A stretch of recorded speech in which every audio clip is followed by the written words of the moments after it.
Salut à tous, alors aujourd'hui on va se lancer un petit défi historique, puisque la chaîne parle de randonnée et d'histoire. Donc on va essayer de trouver tous les chars de la Première Guerre mondiale qui sont encore visibles de nos jours dans le nord de la France, c'est-à-dire donc au nord de Paris, donc ce qui comprendra principalement la région des Hauts-de-France, c'est-à-dire Nord-Pas-de-Calais, Picardie, et éventuellement quelques secteurs limitrophes, notamment vers Reims. Allez, c'est parti!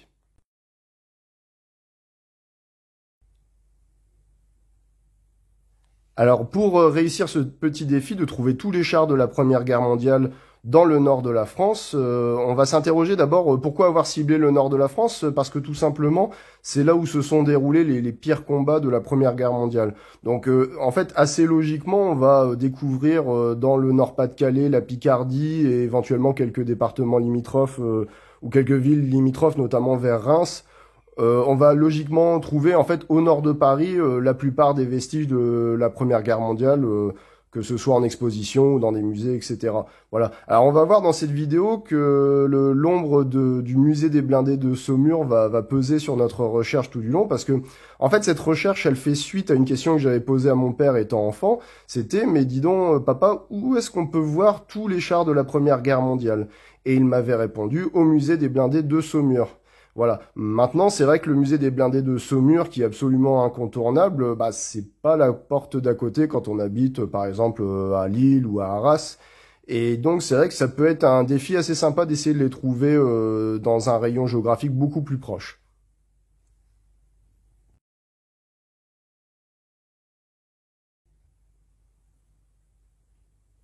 Alors, c'est parti pour ce défi. Donc, on va commencer par les chars britanniques. Donc, en fait, ce sont les Britanniques qui vont les premiers avoir un char d'assaut opérationnel durant la Première Guerre mondiale. Voilà, donc en fait, il y aura donc, en fait, ils les appellent les marques. Donc on va aller jusqu'au marque 5, sauf erreur de ma part. Voilà, bon, la physionomie générale du char, elle va quand même rester assez similaire. Donc voilà, on trouvera bien souvent, on entendra plus souvent parler de marque 4, c'est souvent ceux-là qui reviennent le plus souvent. Et du coup, on peut parler des marques en général, voilà. Alors, où va-t-on trouver un marque britannique de la Première Guerre mondiale au nord de la France, au nord de Paris? Eh bien, c'est parti. On va aller dans le secteur de Cambrai, dans le département du Nord, à Flesquières, très précisément. Donc, en fait, en 1999, à Flesquières, a été trouvé un tank Mark IV britannique qui s'appelait Deborah. Il a été découvert, vous voyez, assez tardivement, finalement, en 1999. Vous voyez, c'est déjà longtemps après la Première Guerre mondiale. Et il a été découvert enterré. Alors, le fait qu'un char puisse être enterré, ça peut énormément surprendre, mais en réalité, c'était une pratique très courante durant la Première Guerre mondiale, parce qu'on craignait que l'ennemi capture le char en panne ou endommagé, ne le répare et ne le réenvoie sur le champ de bataille. Voilà, d'ailleurs, c'est une spécialité des Allemands, on en parlera juste après.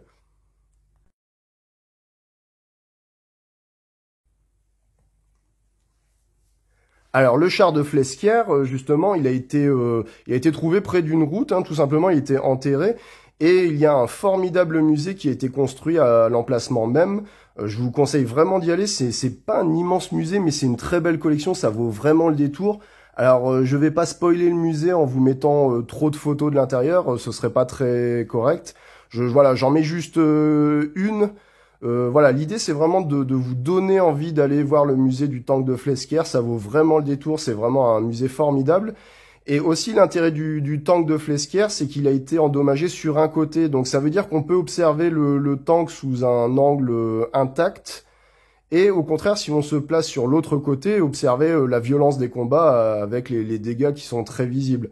Alors l'autre intérêt, c'est que justement comme il a été endommagé, on peut voir très bien l'intérieur du char, donc on a vraiment la facilité de se projeter dans ce que vivaient les équipages de l'époque. Voilà, donc le musée de Flesquières vraiment vaut le détour.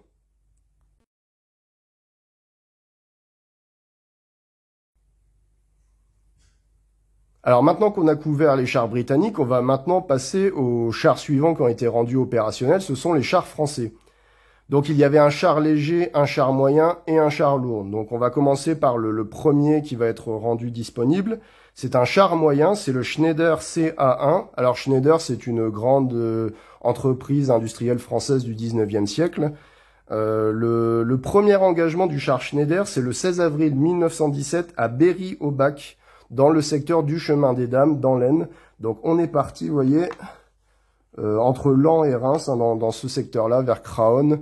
Voilà, donc c'est là où justement on va retrouver des grands noms de l'arme blindée française, comme Bossu, comme Estienne, etc. Alors la question c'est où peut-on voir encore aujourd'hui, maintenant un siècle après la Première Guerre mondiale, un char Schneider? Alors il y en a un effectivement au musée des blindés de Saumur, effectivement vous voyez le musée des blindés qui va continuer à peser sur cette vidéo en continu, mais on peut aussi en voir un dans la région des Hauts-de-France, dans l'Aisne, à Berry-au-Bac justement.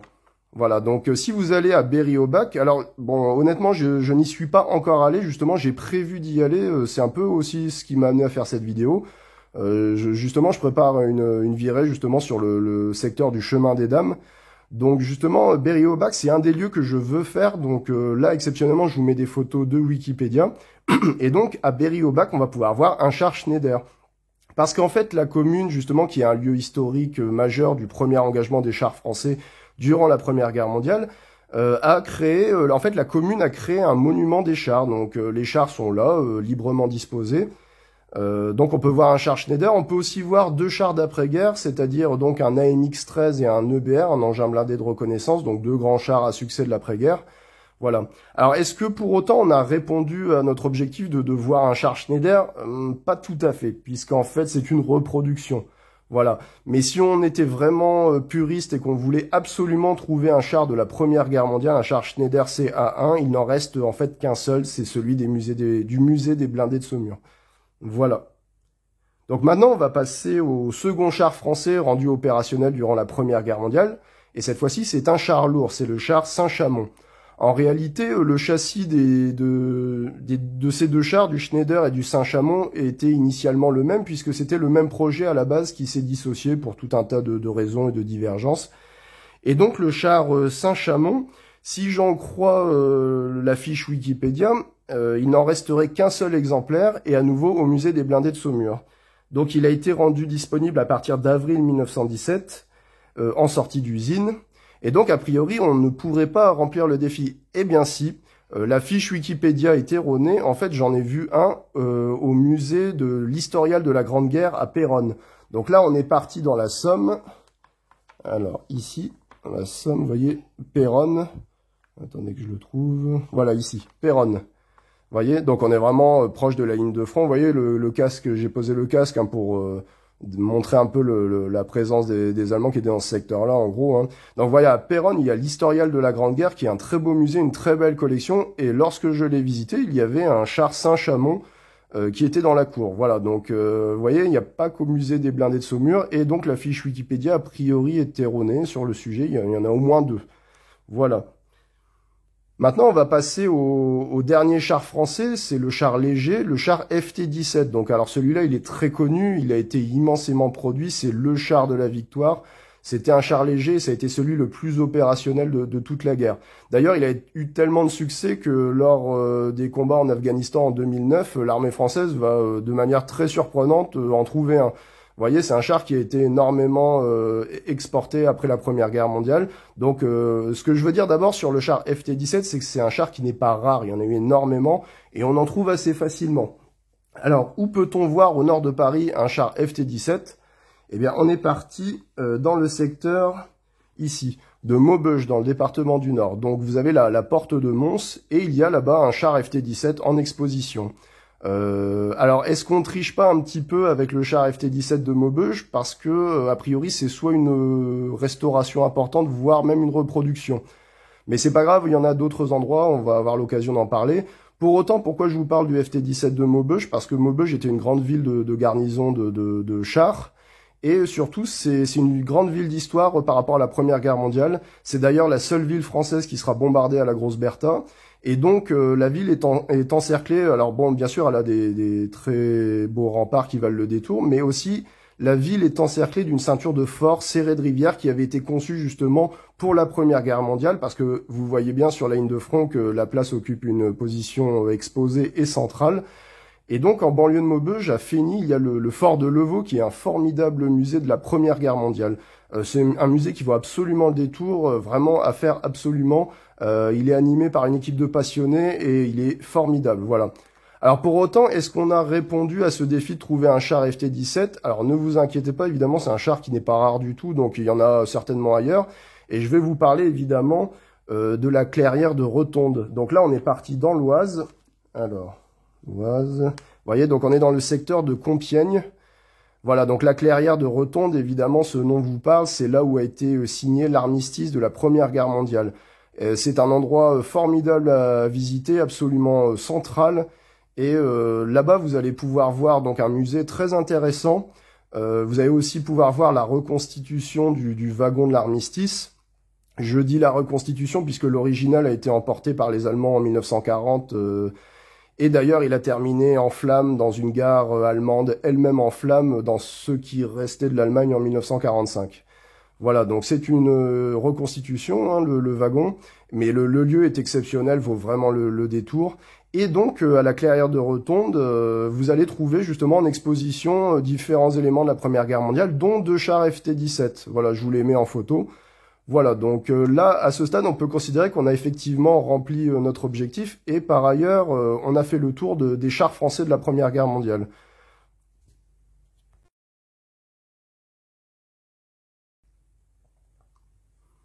Alors maintenant, il ne nous reste plus qu'à définir les chars allemands de la Première Guerre mondiale, et on aura fait le tour. Alors, les chars allemands, en fait, c'est un terme qui est un petit peu impropre, puisqu'on pourrait même plutôt parler du char allemand, puisqu'il n'en avait qu'un seul modèle. En fait, les Allemands se sont intéressés trop tardivement aux chars d'assaut pour pouvoir modifier le cours de la guerre, et donc ils n'ont produit qu'un seul modèle, c'est l'A7V. Alors, l'A7V, c'est un peu la licorne du char d'assaut de la Première Guerre mondiale, puisqu'en réalité, les Allemands n'en ont produit que 20. Et même son canon d'armement principal était un canon britannique de capture. Voilà, c'est dire à quel point les Allemands avaient eu un retard énorme en matière de chars d'assaut. Alors pour autant, les Allemands auront d'autres chars, on va en parler juste après. Alors vraiment, l'A7V en lui-même, est-ce qu'on peut encore trouver des A7V aujourd'hui? Alors en fait, le seul A7V qui a survécu à la Première Guerre mondiale a été capturé par les troupes du Commonwealth, et il se trouve aujourd'hui dans un musée à Brisbane, en Australie. Donc, peut-on trouver un A7V original? La réponse est non. Alors, pour autant, on peut trouver des copies de l'A7V. Il y a une copie au musée de Münster, en Allemagne. Il y a une copie aussi roulante, a priori, j'ai vu des vidéos sur YouTube au Royaume-Uni, au musée des blindés de Bovington. Donc, information à vérifier, mais bon, encore une fois, ce sont des copies. Alors là, pour le coup, on pourrait presque dire qu'on est bredouille sur l'A7V. Alors, est-ce qu'on est bredouille? Pas tout à fait. Alors tout d'abord, j'ai pas trouvé d'éléments d'A7V au nord de Paris. Ça veut pas dire qu'il n'y en ait pas. Il y a beaucoup de musées, de petites collections communales, et si ça tombe, en fait, je ne les ai pas encore trouvés, mais on peut trouver peut-être des éléments, des restes de carcasses d'A7V. Voilà. Et aussi, je voulais vous reparler du musée de Flesquières, puisque vous voyez, le tank de Flesquières, il était enterré, on ne l'a retrouvé qu'en 1999. Alors voilà, je voulais vous dire, c'était une pratique extrêmement courante durant la Première Guerre mondiale d'enterrer les chars endommagés ou tombés en panne. Parce que notamment les Allemands s'étaient fait une spécialité de les réparer et de les réemployer. Donc vous voyez, les Allemands avaient aussi d'autres chars, mais c'était surtout des chars britanniques en fait. Alors, comment dire, vous voyez, le tank de Flesquières, il n'a été découvert qu'en 1999. Donc ça veut dire probablement qu'il y a encore d'autres épaves de chars dans le nord de la France et qui n'ont pas encore été découvertes. Et ça peut être aussi le cas, par exemple, des A7V. Alors pour vous donner une idée, les A7V en fait ont été principalement mis en service et employés dans le front du nord de la France. Donc si on en trouve un jour des carcasses, des éléments, ce sera là justement, vous voyez. Donc je laisse une porte ouverte parce qu'à mon avis cette histoire n'est pas encore totalement terminée. Alors pour vous donner quelques grands engagements de l'A7V, on peut parler du 21 mars 1918 à la bataille de Saint-Quentin, le 24 avril 1918 à Villers-Bretonneux, d'ailleurs un combat char contre des Mark IV, le 15 juillet 1918 et le 8 octobre 1918 contre des Mark V.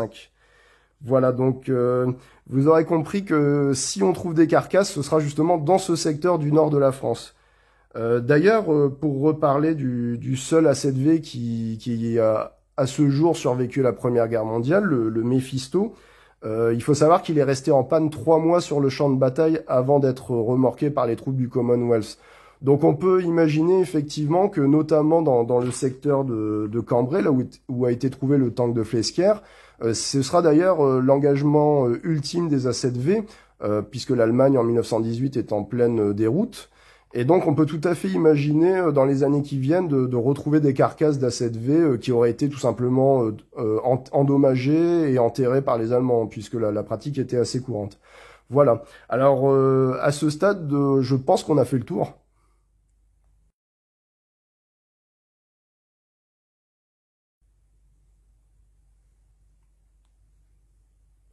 Alors, en bilan de cette histoire de tous les chars de la Première Guerre mondiale qui sont encore visibles dans le nord de la France, vous voyez qu'on a finalement on a réussi à remplir le défi. Le seul point de difficulté, effectivement, comme on disait précédemment, c'est l'A7V. Mais vous voyez, je laisse la porte ouverte volontairement parce que j'imagine que dans l'avenir, on découvrira des A7V épaves à l'image du tank de Flesquières. D'ailleurs, j'ai lu qu'il y avait eu des A7V engagés près du fort de la Pompelle, près de Reims, dont certains avaient été détruits. Donc, vous voyez, ça m'étonnerait pas que dans les secteurs de Cambrai, de Reims, dans le futur, on puisse découvrir des A7V enterrés. Voilà. Quoi qu'il en soit, vous avez peut-être d'autres chars de la Première Guerre mondiale ou des éléments de chars de la Première Guerre mondiale qui subsistent près de chez vous dans des musées communaux.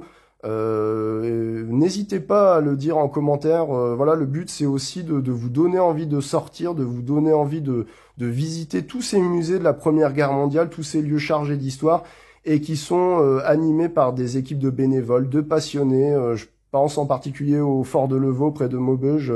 C'est un musée formidable qu'on a vu évoluer d'année en année pour devenir vraiment un musée très intéressant. Voilà. Alors cette vidéo touche à sa fin, n'hésitez pas à prolonger la discussion dans les commentaires et je vous dis à très bientôt, ciao!